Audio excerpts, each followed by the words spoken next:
Je pre nás cťou, že tu môžeme privítať Andrew Womaka, aby nás učil slovo. Teším sa, že si prišiel.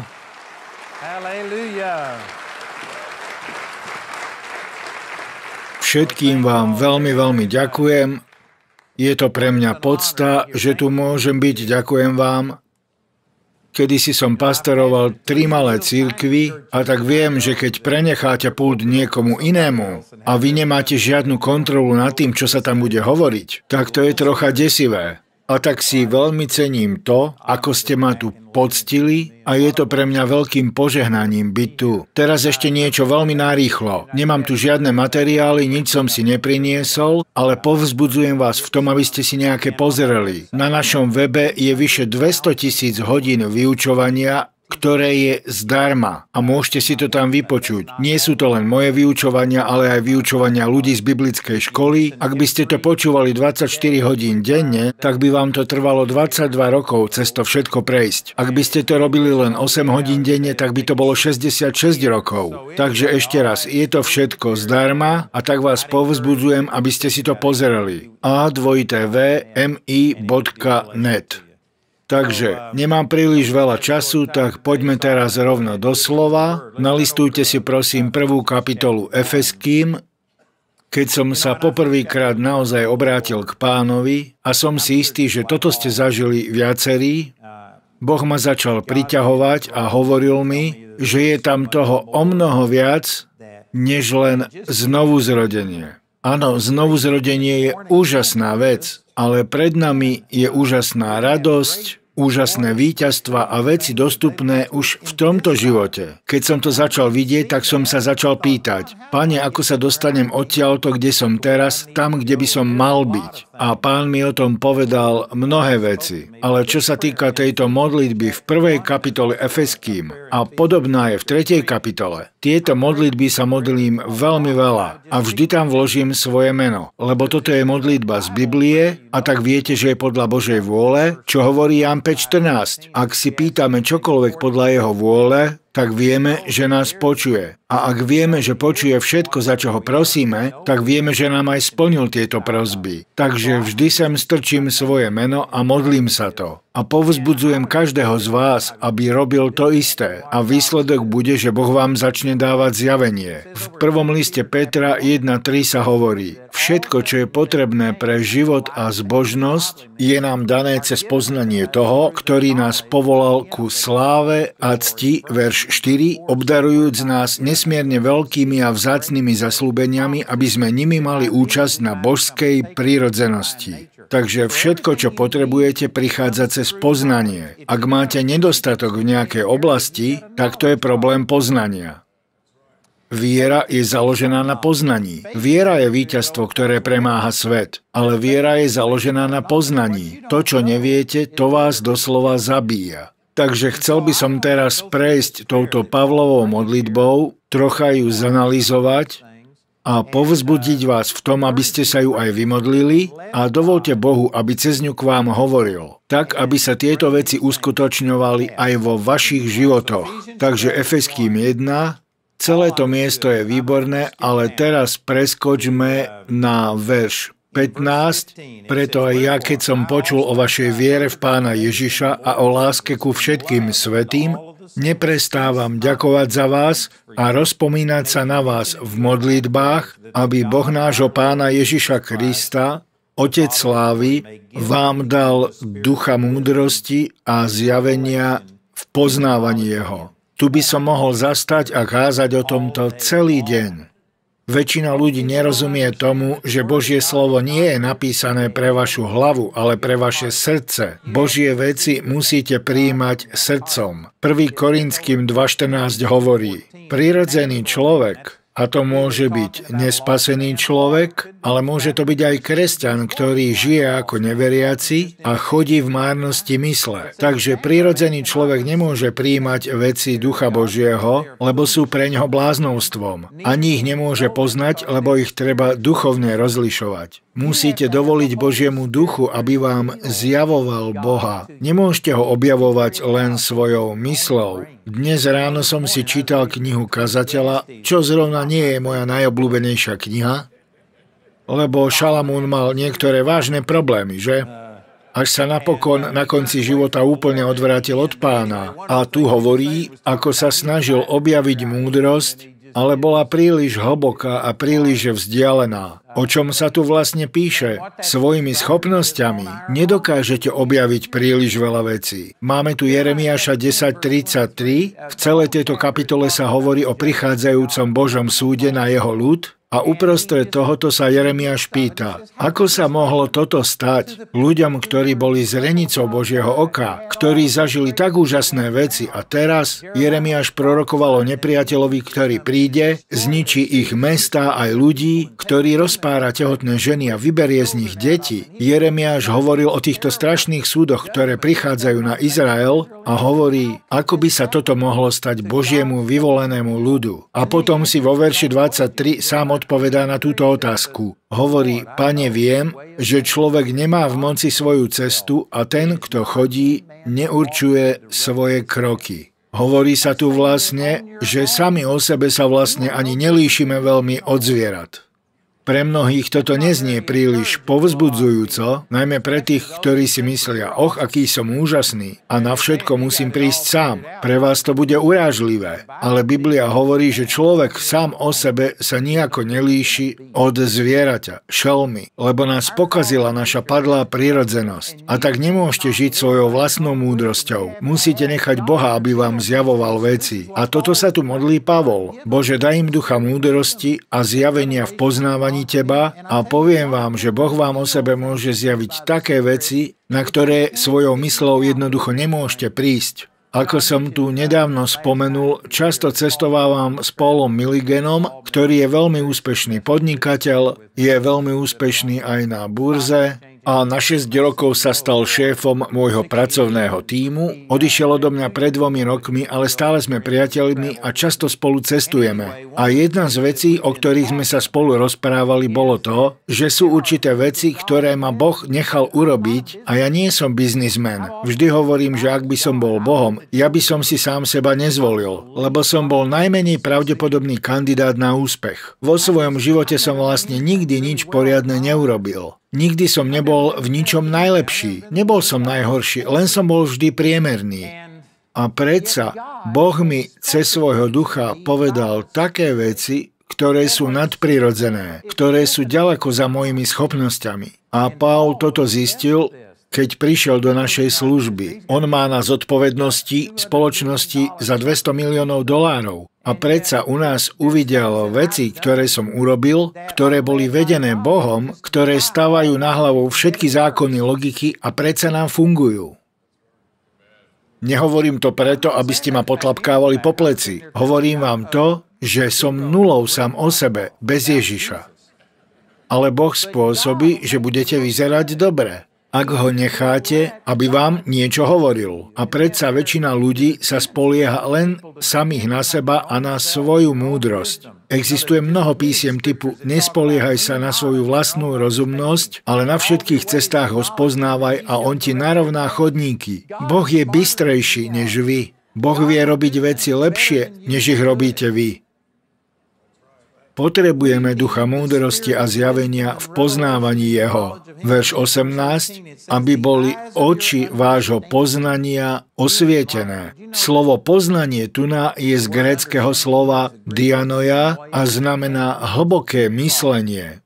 Nielen povrchné, hlboké myslenie. A toto isté slovo je v Lukášovi 1.51, kde hovorí: rozprášil tých, čo majú pyšné predstavy. Tu je to preložené ako predstavy. To je časť vašej mysle, ktorá si predstavuje, zvažuje veci. To slovo znamená aj chápanie, ale o tom to nechcem učiť. Ale potrebujete, aby Boh otvoril oči vášho srdca.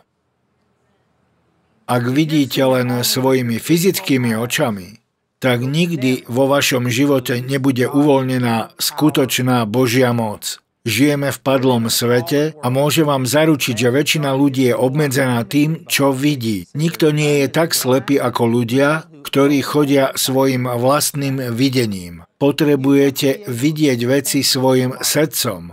Nás Boh veľmi požehnal a za 9 rokov sme vybudovali veci za $130 miliónov, bez zadlženia sa. Za 9 rokov, navyše nad naše bežné výdavky. A je úžasné pozerať sa na to, čo Boh urobil, keď sme prvý raz vošli do našich nových priestorov a zasvedcovali sme ich Pánovi. Ja nie som príliš emotívny typ človeka, vždy som bol takýto. Raz som išiel so svojou vnúčkou do Disneylandu a tam majú taký zvyk, že keď ste na nejakej divokej husenkovej dráhe a prechádzate vrcholom, tak si vás odfotia a keď vystúpite, tak sa vám tú fotku snažia predať. Ale môžete si ma kľudne vyfotiť teraz. Na tej divokej dráhe som vyzeral úplne rovnako. Musím ľuďom hovoriť o tom, keď som nadšený, lebo navonok vyzerám stále takto suchársky. Nelietam povahovo ani dole, ani hore, stále som takýto, rovnaký. Ako som sa vlastne dostal až sem, teraz si musím vybaviť, kde som to bol. Z nejakého dôvodu vám to tu hovorím, ale neviem si spomenúť, čo to bolo. Hovoril som o posväcovaní našich budov. Ľudia za mnou prišli a hovorili, či nie si nadšený? Ale áno, som, ale veľmi sa tak nesprávaš. Odpovedal som, viete, z čoho som ja nadšený? Keď som to uvidel vo svojom srdci. Keď som tam uvidel tieto budovy, ľudia, z toho som bol tak nadšený, ale keď som bol už v nich, tak už to pre mňa nebolo nič výnimočné. Nedokážem to asi vysvetliť, ale rozprával som sa s viacerými ľuďmi, ktorí to takto majú. Viete, je úžasnejšie, počatie je vzrušujúcejšie, napínavejšie než pôrod. To platí duchovne, ale aj v prirodzenej oblasti. Ja milujem proces počatia. Môžem vám povedať toto. Srdcom dokážete vidieť také veci, ktoré nedokážete vidieť očami.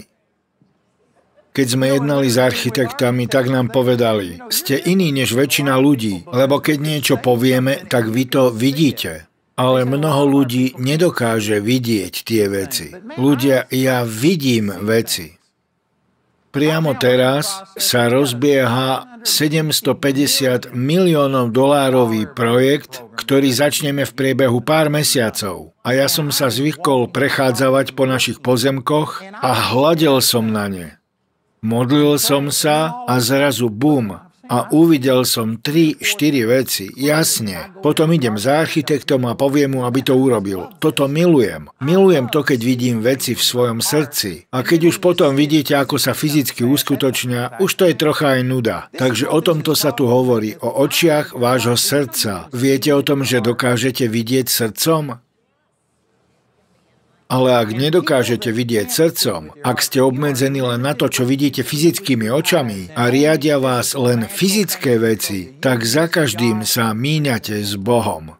Boh je väčší než čokoľvek, čo hocikto z nás zažil. Je väčší než tento padlý svet, v ktorom žijeme. A Boh má pre vás život, ktorý je úžasný. Viem, že som sa teraz rozbehol iným smerom, ale chcem vám ešte niečo povedať. Raz som počul jedného človeka, ktorý vyučoval presne toto, o čom tu hovorím. O videní srdcom. Dá sa to nazvať rozlične, dá sa to povedať ako predstavivosť, ale pod týmto slovom si veľa ľudí predstaví nejaké fantazírovanie. To je jeden z významov tohto slova. Napríklad myš rozpráva. Aj toto je predstava, ale je to fantazírovanie. Ale vaše predstavy sú úžasnou silou. Je to schopnosť vidieť srdcom to, čo nedokážete vidieť fyzickými očami. Keby som sa vás teraz spýtal, koľko okien máte na svojom dome, ak ste ich práve zrovna nevymieniali alebo nemalovali, tak väčšina z vás nevie ten počet, ale dokážete ich spočítať a potom mi povedať výsledok. Ako to urobíte? Predstavivosťou. V duchu si dokážete pozrieť svoj dom a spočítať na ňom okná. Ak by som sa spýtal, ako ste sa dostali z letiska sem, tak to dokážete povedať. Išiel som tam a tam, potom som zahol doprava, doľava, na križovatke rovno. Nevidíte to očami, ale srdcom. Takto ste schopní aj nájsť svoje auto. Ak by ste nemali predstavivosť, tak by ste vyšli von a museli by ste si obzerať jedno auto za druhým, ktoré je vaše. Ale vy vidíte, kde je zaparkované. Pamätáte si to a máte v sebe obraz toho, kde sa nachádza vaše auto. Predstavivosť nie je zlá vec. Keď niekto fantazíruje, tak tam už to je diskutabilné, ale keď ide o predstavivosť, bez nej sa nedá žiť, lebo bez nej by ste sa nedokázali ani dostať domov. Dokážete vidieť, kde bývate. Takže hovorím tu o tom, že dokážete vidieť veci svojim srdcom. A ten muž na páske hovoril o žene, ktorá mala veľmi zlý zrak. Bola takmer slepá, mala okuliare s takými sklami, že to bolo ako ďalekohľad. Za jej uzdravenie sa modlilo veľmi veľa ľudí, už stratila nádej, že bude uzdravená a tak nechcela, aby sa už niekto za ňu modlil, lebo už zažila toľko sklamaní. Ale do ich cirkvi prišiel uzdravujúci evanjelista a chcel sa za ňu modliť. A tak sa mu vyhýbala celý týždeň. V podstate vždy pred ním ušla. Až posledný večer ju dostihol a povedal: chcem sa za vás pomodliť. Rezignovane súhlasila, prinútil ju dať si dole okuliare, pomodlil sa a spýtal sa: teraz niečo vidíte? Začala otvárať oči a on skríkol: zavrite tie oči. A tak ich rýchlo zavrela a v mysli sa čudovala. Ale ako to mám vedieť? Spýtal sa druhýkrát: teraz už vidíte? Opäť začala otvárať oči a opäť: zavrite oči. Zavrela ich čudujúca: ale ako mám zistiť, či vidím? Potom prišlo tretie: už vidíte? Opäť začala otvárať oči a on na to: nehovorím vám, že máte otvoriť oči. Musíte vidieť samú seba, ako vidíte ešte predtým, než budete vidieť. Musíte to dostať do svojho vnútra ešte predtým, než to dostanete navonok. Konečne pochopila, o čom jej hovorí, zavrela oči a chvíľu sa modlila v jazykoch a potom povedala: už to vidím. A on na to: teraz otvorte oči. Otvorila oči a jej zrak bol dokonalý. Toto je jeden z dôvodov, prečo je tak veľa ľudí, ktorí sa za niečo modlia, ale nikdy to nevidia, že by sa to uskutočnilo, lebo to nikdy nevideli vo vnútri, ako sa to stalo. Príslovia 23:7. Ako človek zmýšľa vo svojom srdci, taký je. A mnohí z vás vidíte seba chorých. Vidíte to, čo lekár o vás povedal viac, než to, čo Boh o vás povedal. Možno viete, čo hovorí písmo o uzdravení a možno ste sa aj modlili, ale vidíte sa ako zdraví? Uchopili ste to niekedy a dovolili ste slovu, aby vo vašom vnútri vykreslilo takýto obraz? Som si istý, že dobre poznáte verš zo Židom 11:1, kde sa hovorí: viera je základom toho, v čo sa nadejeme. Dôkazom vecí, ktoré nevidíme. Ak sa nad týmto zamyslíte, tak viera dáva základ veciam, v ktoré sa nadejeme. Množstvo ľudí viery kritizuje nádej. Spýtajú sa niekoho: si uzdravený? Dúfam v to, nadejem sa v to. A vtedy na vás vyletia ako kohút. Musí skončiť s nádejou a začať veriť. Lenže prvým krokom viery je nádej. Ak nemáte nádej, tak viera nemá dávať čomu základ. A nádej je jednoducho schopnosť vášho srdca vidieť to, čo nedokážete vidieť svojimi očami. To je vaša predstavivosť. Potrebujete vidieť samých seba vo svojom srdci, ako ste zdraví, prosperujúci, oslobodení. Určite sú tu takí, ktorí sa modlili za prosperitu, ale stále sa vidia chudobní. A prejavuje sa to vo vašich rečiach, keď hovoríte: ó, tí boháči. A v okamihu, keď ste to povedali, je jasné, že vy sa nevidíte bohatí. Nezahŕňate medzi nich samých seba. Síce sa modlíte k Bohu, aby zaopatril vaše potreby, ale vaša reč vás zrádza. Sú ľudia, ktorí sa vidia len chudobní. Sú ľudia, ktorí sa modlia za uzdravenie, ale stále sa vidia chorí. Viete, mal som privilégium a bol som požehnaný tým, že som videl, ako bolo množstvo ľudí vzkriesených z mŕtvych. Videl som svojho syna, ako bol vzkriesený z mŕtvych potom, čo bol 5 hodín v márnici, kde ležal nahý s cedulkou na prste na nohe v chladničke. Až potom ma zavolali a Boh ho vzkriesil z mŕtvych po 5 hodinách, bez toho, že by mal poškodený mozog, nie viac, ako ho mal predtým. Áno, videl som, ako sa udiali veľké veci, ale vedeli ste to, že to najskôr musíte vidieť vo svojom vnútri? Keď som raz kázal v Kansas City, tak som tam videl vzkriesenie z mŕtvych jedného človeka. A on zomrel počas mojej kázne. To bola jedna z najdrzejších vecí, akú mi kto kedy urobil. Ale Boh ho vzkriesil z mŕtvych. Bolo to úžasné, párkrát som ho už mal vo svojom televíznom programe, teraz je už u Pána, lebo to bolo pred 35 rokmi, takže potom zomrel znova. Ale aj tak, Bolo to úžasné. Jedného dňa som o tomto začal meditovať aj o verši z Jánovho Evanjelia 14:12, kde Ježiš hovorí: Veru, veru, amen, amen vám hovorím. Za každým, keď niečo Ježiš opakovane zdôrazňoval, tak to bola veľká pravda. A zopakoval to, lebo povedal niečo ťažko uveriteľné, čo by si ľudia mohli vysvetliť, že to tak vlastne nie je. Takže veru, veru vám hovorím. Ten, kto verí vo mňa, bude robiť tie isté skutky, ktoré robím ja, a dokonca ešte väčšie, lebo idem k Otcovi. Rozmýšľal som nad týmto veršom, modlil som sa ho a Pán mi pripomenul, že už je to takmer 10 ročie, čo som niekoho videl vzkrieseného z mŕtvych. Bolo na čase nad týmto začať rozmýšľať. Povedal som si, slúbil mi, že budeme robiť rovnaké veci. Niektorí ľudia hovoria, že tie veľké veci sú, keď ste v televízii, v rozhlase a podobne. Ja tomu neverím, ale ak by to tak aj bolo, čo urobíte s tým miestom, kde sa hovorí? Skutky, ktoré ja robím, budete robiť tiež. Tak som sa na to zameral a začal som veľmi konkrétne hovoriť. Verím tomu, že by sme mali vidieť, ako sú ľudia kriesení z mŕtvych. A potom som si vyhľadal všetky verše o zmŕtvych vstaní. V písme je 8 ľudí, ktorí boli vzkriesení z mŕtvych. Okrem Ježiša. Do toho nezahrňam to, čo sa stalo po Ježišovej smrti, kde písmo hovorí, že množstvo ľudí bolo vzkriesených a prišlo do svätého mesta. Takže ak toto vylúčime a pozrieme sa na prípady vzkriesenia z mŕtvych, tak ich bolo 8. Vtedy som ešte nemal počítač, tak som si všetko zapísal do notesa, začal som do seba dostávať všetko ohľadom tých vzkriesení a začal som nad tým meditovať. Nemôžete meditovať nad niečím, čo nepoznáte. Takže v prvom rade som do seba musel dostať fakty a potom som nad tým začal rozmýšľať. Lenže nestačí len vidieť Ježiša, ako kriesí Lazara z mŕtvych. Začal som vidieť seba, ako kriesím Lazara z mŕtvych.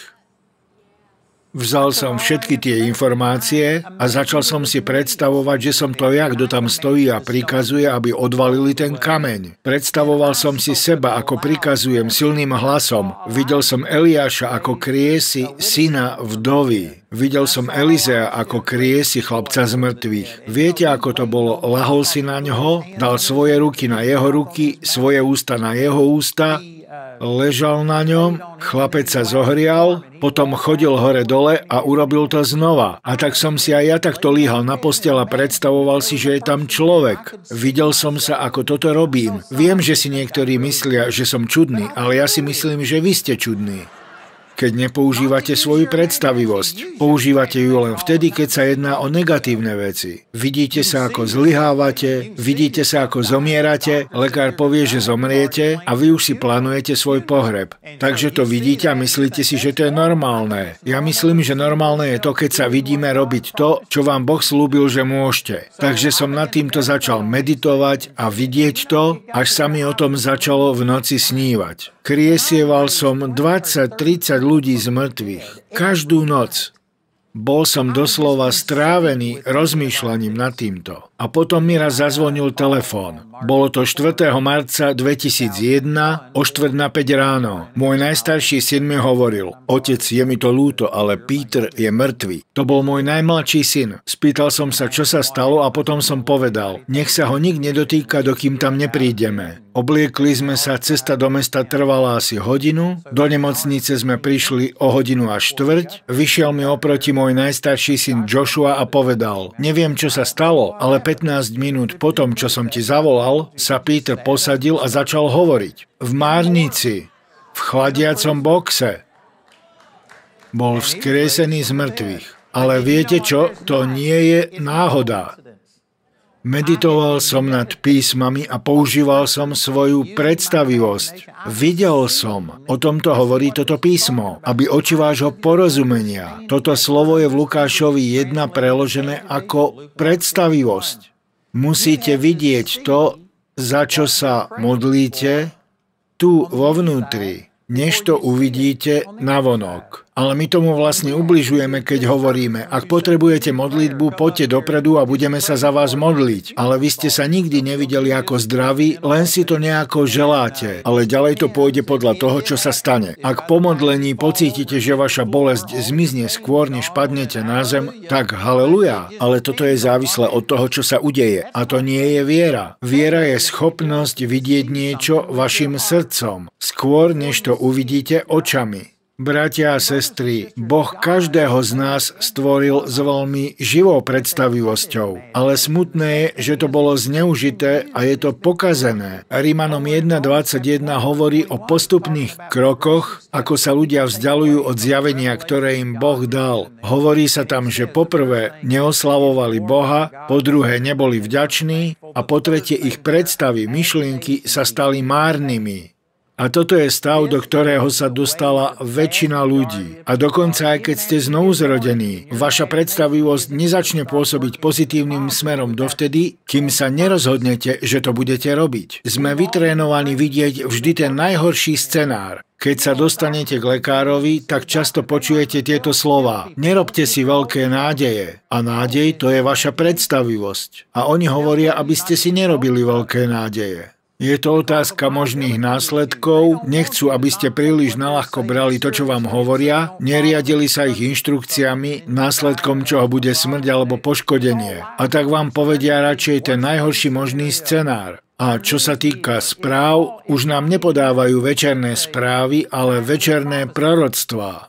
Hovoria o tom, čo by sa mohlo stať. Zoberme si len tie schválené veci ohľadom klimatických zmien. Na tieto veci už boli minuté stovky a stovky miliárd dolárov. Nemám to tu so sebou, mám to doma v počítači. Mám tam všetky proroctvá, ktoré nám od 70. rokov podávajú títo ľudia a ani len jedno jediné sa nikdy neuskutočnilo. Ani jedno. Jedna z našich hlavných inštitúcií tvrdila, že do 12 rokov bude svet zničený. Táto predpoveď sa mala naplniť pred 5 rokmi a svet ešte nebol zničený. Bolo predpovedané, že sa zdvihnú oceány, San Francisco a pobrežné mestá budú zmietnuté vodou. Nič z toho sa nestalo a ani nestane. Nie je to pravda.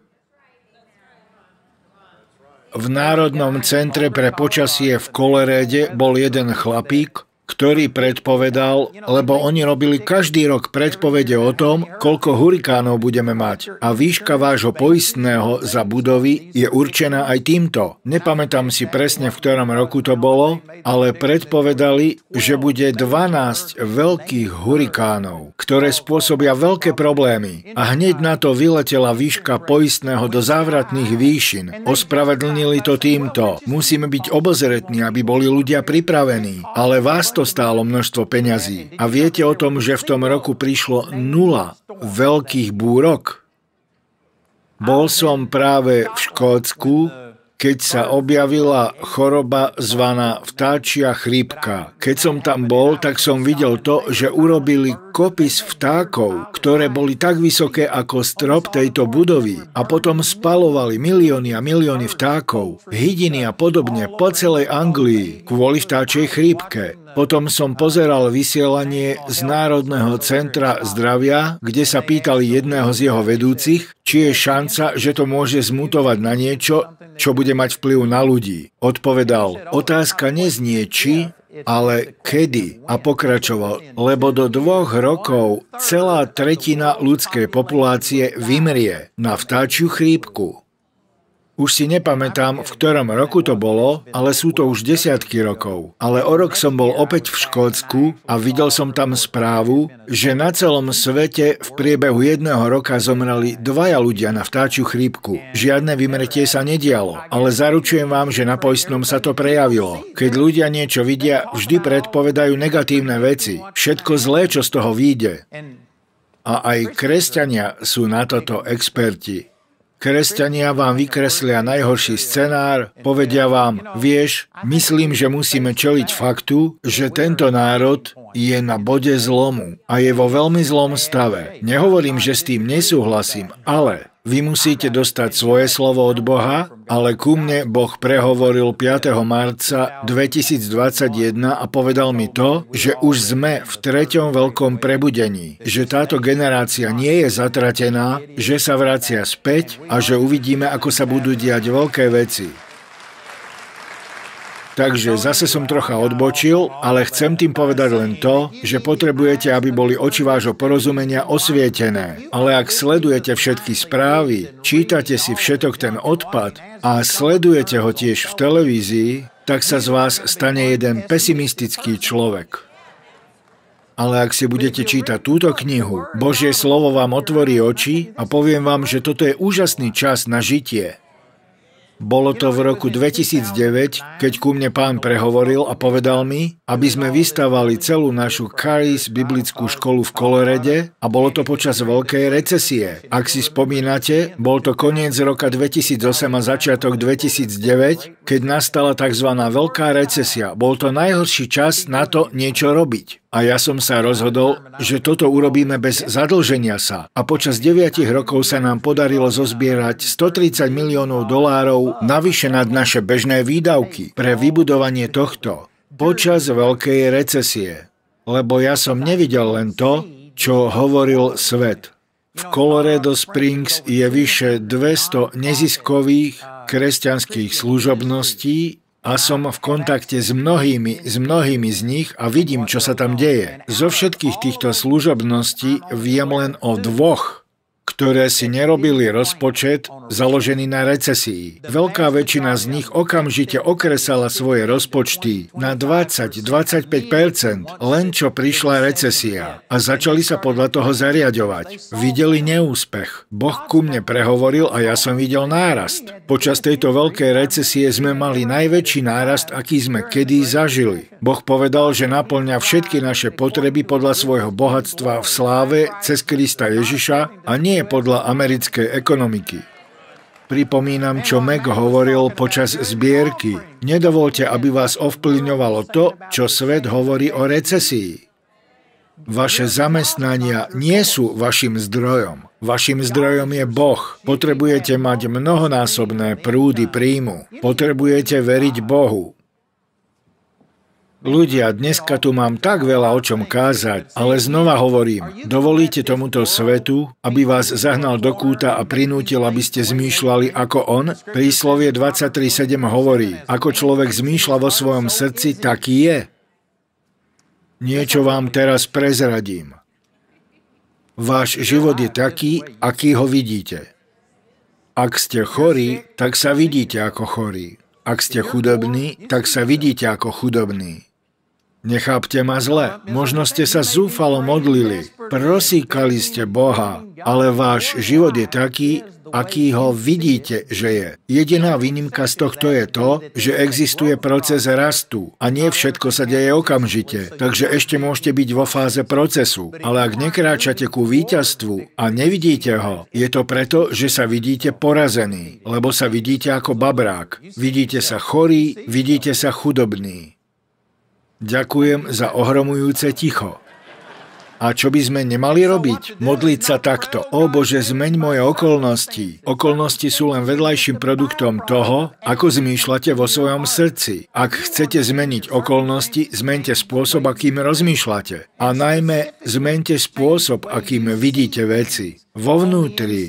Preto to je nám dané Božie slovo, aby v našom vnútri vykreslovalo úplne iný obraz. Mnohí sa dívame do zrkadla a tam vidíte seba, všetky vyrážky na tvári, šedivé vlasy, vrásky a tak na seba hladíte. Och Bože, to je hrôza, ale musíte hľadiť cez Božie slovo a vidieť, že cez Krista Ježiša ste novým stvorením a aký je On, taký ste vy v tomto svete a že vo vás je tá istá moc, ktorá vzkriesila Krista z mŕtvych. K tomuto som sa dnes chcel dostať, ale nejak sa mi to nepodarilo. Pavol sa modlí, aby naše oči boli otvorené, aby uvideli prenesmiernu veľkosť jeho moci voči nám, tej istej moci, ktorá vzkriesila Ježiša z mŕtvych a posadila ho po pravici na nebesiach. Vysoko nad všetky kniežatstvá, mocnosti a moci, nad každé meno, ktoré je menované nielen v tomto veku, ale aj v tom, ktorý príde. Máte v sebe moc vzkriesenia z mŕtvych, ale niektorí nedokážete uzdraviť ani bradavicu. Lebo sa vidíte chorým, lebo to vidíte ako prirodzené, alebo to vidíte takto. Nuž, zaslúžim si to, lebo som urobil toto a toto. Problémom je to, ako sa vidíte. Akokoľvek sa vidíte, tak to je samonaplňujúce sa proroctvo. Nehovorím o víťazstve mysle nad hmotou, lebo to je len ľudská schopnosť. Hovorím o vás v duchu. O tom, že vo vnútri máte úplne nového ducha, v ktorom je nadprirodzená moc. Pozostávate z 3 súčastí, ducha, duše a tela. Váš duch je dokonalý. Ak dostanete vašu dušu do zhody s vašim duchom, tak sú to dvaja proti jednému. A to sa prejaví na vašom fyzickom tele. Ale ak sa myseľ pripojí k vášmu telu, počul som všetko to, čo hovoria lekári a bankári a médiá. Ak dovolíte, aby vo vašej mysli zavládlo toto, tak aj to je dvaja na jedného. A to uzavrie tok nadprirodzenej moci cez vás. Ak chcete zmenu, tak tá príde tak, že zmeníte spôsob, akým rozmýšľate a ako sa vidíte vo vnútri. A toto je dôvod, prečo je nám daná Biblia. Toto je ten najväčší mysel obnovujúci nástroj, aký nám Boh kedy dal.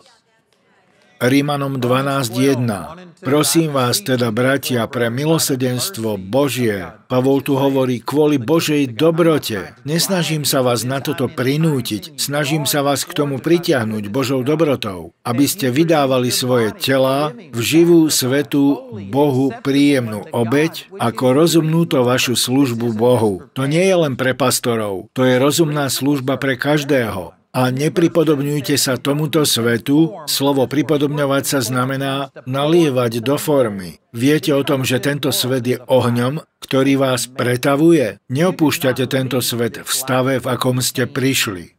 Nevinný a podobne. Nie, určite budete ovplyvnení, budete pretavení, ale dobrou správou je to, že si môžete vybrať formu, do ktorej budete pretavení. Môžete vziať Božie slovo a urobiť toto vašou formou. Budem takýto. Alebo môžete dovoliť svetu, aby vás zmačkol do svojho negativizmu, hnevu a horkosti. Takže nepripodobňujte sa tomuto svetu, ale premieňajte sa. Toto slovo je z gréckeho metamorfóz, z tohto je odvodené dnešné slovo metamorfóza, kedy sa húsenica zakuklí a vyjde z toho motýl. Takže buďte premieňaní z toho hnusného pozemského plaziaceho sa tvora na niečo krásne, čo dokáže lietať. Cez obnovu vašej mysle, aby ste vedeli rozoznať, čo je Božia vôľa, čo je dobré, milé a dokonalé. Toto je tá najväčšia mysel obnovujúca vec vo svete. Presnejšie povedané, je to tá jediná vec, ktorá obnoví vašu mysel na Božie veci. A ak urobíte to, že do tohto zapichnete nos a nevytiahnete ho, kým to neuvidíte, ak zoberiete Božie zasľúbenia a budete nad nimi meditovať, až kým neuvidíte to, po čom túžite, tak potom sa to aj stane.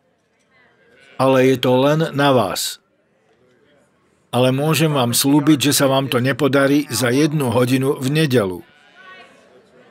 Možno ste prijali niečo z toho, čo som tu povedal, ale teraz vezmite toto a to zmení vaše zmýšľanie. Začnete vidieť seba, ako robíte to, čo Boh povedal. Začnete vidieť seba, ako kriesite mŕtvych. Začnete vidieť seba, ako kladiete ruky na chorých a tí sa zotavujú. Budete vidieť toto, alebo budete robiť to, čo robia všetci ostatní. Voľba je na vás. Modlím sa, aby ste urobili správne rozhodnutie a obnovili svoju myseľ. Amen. Sláva Bohu, pastor Mac, teraz už pokračujte vy.